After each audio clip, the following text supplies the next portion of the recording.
Hi, this is Rooney207. Welcome back. I wanted to touch base after the closure of the continent versus continent for League of Kingdoms.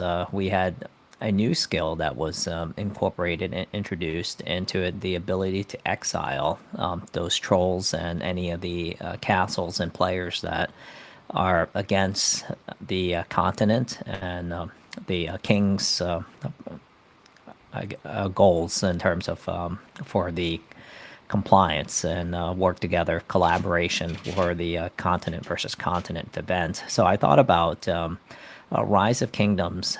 They have three additional king skills that the game has. Perhaps it's something that League of Kingdoms can consider incorporating into future editions and updates as we integrate future roadmaps consideration piece. And there are three king skills from Rise of Kingdoms, I believe, that may be beneficial. The first one is tax. It increases resource gathering speed. 1% of all resources gathered will be given as taxes to the king. And for Rise of Kingdoms, they have up to 12 million per resource type.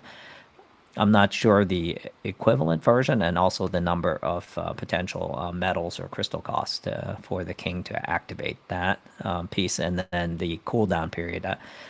I imagine it's over a certain period of time. I don't know if they if N plus in League of Kingdoms wants to mimic Rise of Kingdoms time frame or not, but that's a consideration. It's to help increase the speed boost. The second one is Imprison. This is a pretty popular one, and it's a fun one, I believe.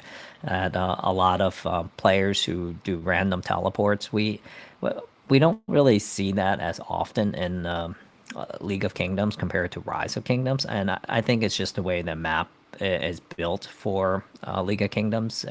I think it's not something that encourages players to do random teleports.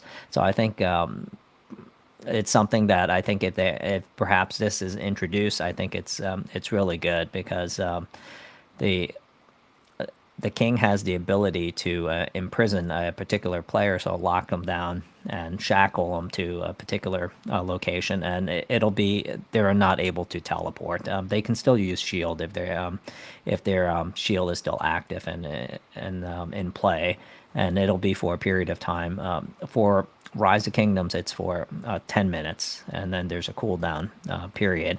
So this is really beneficial because you can double, triple rally the city, and you can zero them out pretty quickly. The only difference is I think with the advent and use of the exile skill. So I'm not sure how the two will kind of work together on it.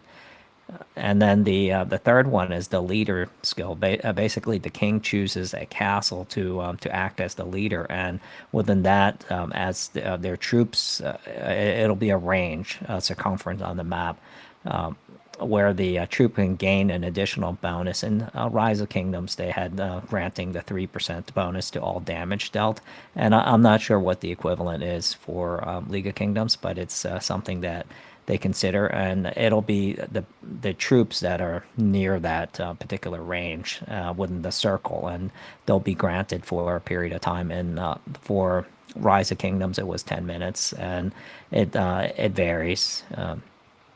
Depending, but it's for Rise of Kingdoms, it's pretty strong. It adds a really strong buff to it. I'm not sure if 3% bonus is sufficient for a game like League of Kingdoms, just because I think we extrapolated the damages and the defenses and the buffs a little bit more.